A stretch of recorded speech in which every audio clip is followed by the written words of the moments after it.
विजय शेठ, आपण भाजपचे पदाधिकारी आणि माजी नगरसेवक म्हणून काम केलेलं आहे. बरेच वर्ष चिपळूण शहरामध्ये आणि परिसरात पण काम करत आहात, सक्रिय कार्यकर्ते म्हणून.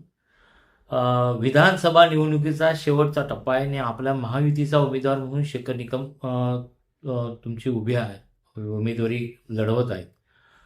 काय सांगाल की ह्या चिपळूण शहर परिसरामधले ह्या शेवटच्या टप्प्यामध्ये प्रचार कशा पद्धतीने सुरू आहे आणि त्याचा किती इम्पॅक्ट प्रभाव पडलेला आहे? नमस्कार. शेखर सर हे महायुतीचे उमेदवार आहेत.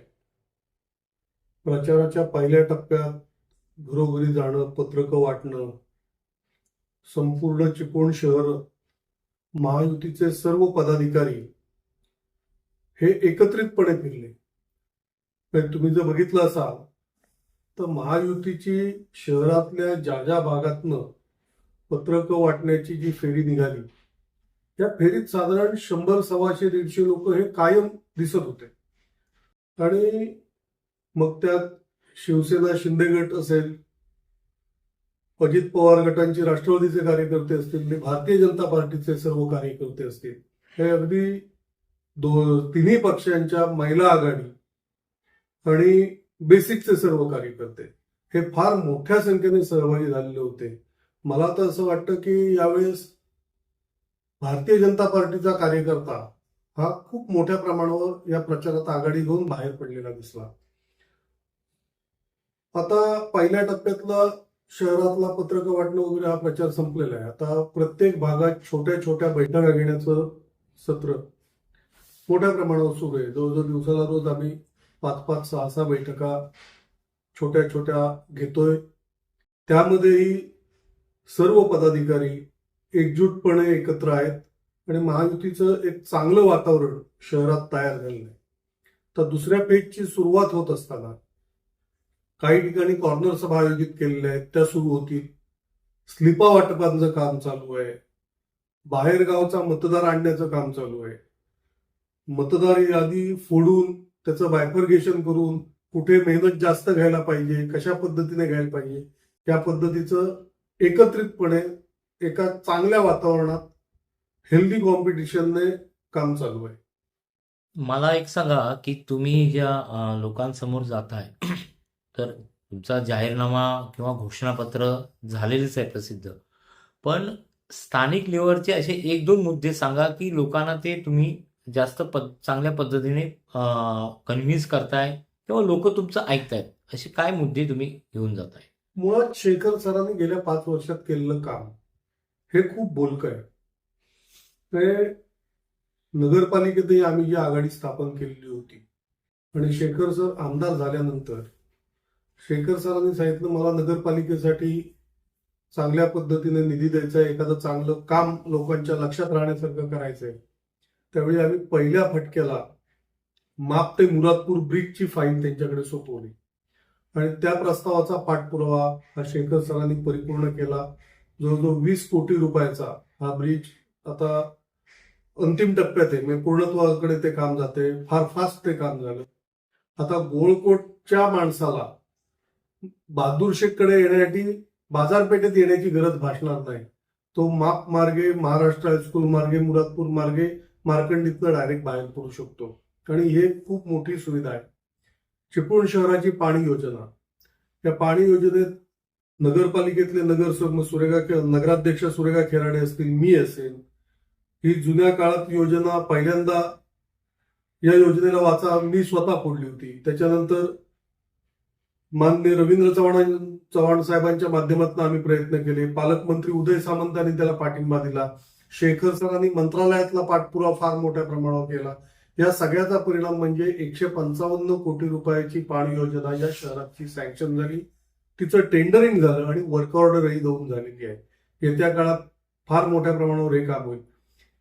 अगदी स्पष्ट बोलायचं तर गोळकोट, मुरादपूर, बाजारपेठ, उत्ताड, इकडे मुरादपूर, शंकरवाडी या परिसरामध्ये जो फेब्रुवारी महिन्यानंतर खाडीच्या पाणी मिक्स झाल्यामुळे वाशिष्ठीला जो मोठ्या प्रमाणावर मुचूळ पाणी पुरवलं जात होतं, हा विषय येणाऱ्या काळात पूर्ण बंद होईल आणि त्या मचूळ पाण्यामुळे किंवा अशुद्ध पाण्यामुळे जी काही रोगराई येत असेल त्या विशिष्ट पिरियडमध्ये, मग कावीळ असेल, टायफॉइड असेल, अशा पोटाचे आजार असतील, मोठ्या प्रमाणावर हा सगळा विषय बंद होईल. आणि हा चिपळूण शहराच्या दृष्टीने फार मोठा ऐतिहासिक निर्णय शासनाने घेतला आणि सरांच्या माध्यमातून तो आता पूर्णत्वास जाणार आहे. मला आणखी तिसरा मुद्दा विचारायचा आहे. ह्या निवडणुकीच्या प्रचाराच्या दरम्यान हा मुद्दा कदाचित आलाय नाही आलाय त्याबद्दल तुम्ही माहिती द्या. लोकसभेला एक फॅक्टर पुढे आला की मुस्लिम समाज किंवा अल्पसंख्याक समाज, इतर समाज आहे, हे भाजपमुळे जवळ आले नाही लोकसभेला. नारायण राणे यांच्या प्रचारासाठी, कारण भाजपची ती जागा होती आणि एक फॅक्टर तयार झाला होता. अशीच परिस्थिती आता होईल का असं वाटतंय का तुम्हाला, की अल्पसंख्याक समाज हा जवळ येणार नाहीये तुमच्या महायुतीच्या किंवा अन्य इतर समाज, त्याचा फायदा विरोधी पक्षाला होऊ शकतो का, असं काय वाटतंय तुम्हाला? अतिशय चांगला प्रश्न विचारला. आपण जे विचारलं की जी एक आवई उठवली गेली होती की घटना बदलली जाईल वगैरे वगैरे, पण मुळात घटना दुरुस्ती, घटना बदलणं किंवा ही जी काही घटनेसंदर्भातली जी काही कामं आहेत ही संपूर्णपणे सेंट्रल गव्हर्नमेंटच्या अखत्यारीत येतात, राज्य शासनाच्या अखत्यारीतली ही कामच नव्हे. त्यामुळे तो मुद्दा आत्ताच्या निवडणुकीला गैरलागू आहे. परंतु आत्ताच परवा आमची बाजारपेठ, खाटीक गल्ली वगैरे या परिसरात एक बैठक झाली की तिथे मी बोललो. पण मी पुन्हा ती भूमिका स्पष्ट करतो. बाहेरून येणारे अल्पसंख्याक समाजाचे कोणतरी पुढारी काहीतरी मेसेज म्हणा किंवा पसरवलं जातं. मुळात चिपळूण आणि कोकण परिसरात ही संस्कृतीच नाही. तर मी तिथं असं एक उदाहरण दिलं की नगरसेवक म्हणून माझ्या वाट्याला माझ्या भागात लावायला 7 पोल सँक्शन झाले होते इलेक्ट्रिसिटी. आमचे कासकराळीतले रफिक सुर्वे मला आले आणि म्हणाले, विजय शेठ, आमच्या कब्रस्तानमध्ये लाईटचा भयंकर प्रॉब्लेम आहे, मला 4 पोल त्यातले पाहिजे. मी कोणताही विचार न करता तक्षणी कब्रस्तानसाठी त्याला 4 पोल दिले. आपल्या परिसरात मुळात हिंदू मुस्लिम ऐक्य हे मोठ्या प्रमाणावरती आहे. जर का ईद असेल तर मोहम्मद फकीरच्या घरी विजय चितळे जातो आणि गणपती असेल तर विजय चितळेच्या घरातला मोदकांचा डबा मोहम्मद फकीरकडे जातो. ही आपली संस्कृती आहे. बाहेरनं आलेले लोक हे खोटे प्रचार करतात आणि माझी अशी हात जोडून विनंती आहे की अल्पसंख्याक समाजाने या ढाच्यात येऊ नये. याचं कारण असं आहे की मुळात पाकिस्तानची निर्मिती जी झाली, फाळणी जी देशाची झाली, याच्यात पाकिस्तानची मागणी करणारा मुस्लिम समाज किंवा अल्पसंख्याक समाज हा कुठचा होता, तर तो बंगालचा होता, युपी बिहारचा होता. कोकणी मुस्लिम समाजाने किंवा कोकणी अल्पसंख्याक समाजाने पाकिस्तान निर्मितीची मागणी कधीही केलेली नव्हती. आणि त्यामुळे इथला जो राष्ट्रीय विचारांचा मुस्लिम समाज आहे हा 100% महायुती बरोबरच राहील, कारण त्यांच्याबद्दल कोणाच्या मनात आक्षेपच नाही. शेवटचा प्रश्न आहे.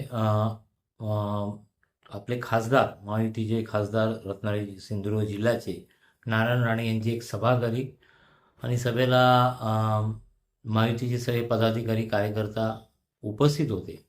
तुम्हाला काय वाटतं, त्यांच्या ह्या आजच्या सभेमुळे काही वातावरणामध्ये सकारात्मक किंवा प्रभावशाली काही हे होऊ शकतं का त्याचे? नक्कीच. माननीय राणे साहेब हे महाराष्ट्राचे माजी मुख्यमंत्री आहेत, केंद्र सरकारमधले माजी केंद्रीय मंत्री आहेत. त्यांचा या कोकणात एक प्रभाव मोठ्या प्रमाणावरती आहे. आणि राणे साहेब ज्यावेळी खंबीर पाठिंबा दाखवतात, उमेदवारावर विश्वास व्यक्त करतात, किंवा त्यांनी ज्या पद्धतीने माननीय शेखर सरांचं कौतुक केलं, त्यांच्या सामाजिक राजकीय कार्याचं कौतुक केलं, त्याचा त्यांना फायदा हा मोठ्या प्रमाणावर होईल. मला अजिबात अशी कुठचीही शंका येत नाही की या इलेक्शनमध्ये काही मोठा फरक पडेल. महायुतीचे उमेदवार शेखर सर हे दणकून निवडून येतील असं मला स्वतःला पूर्ण खात्री आहे.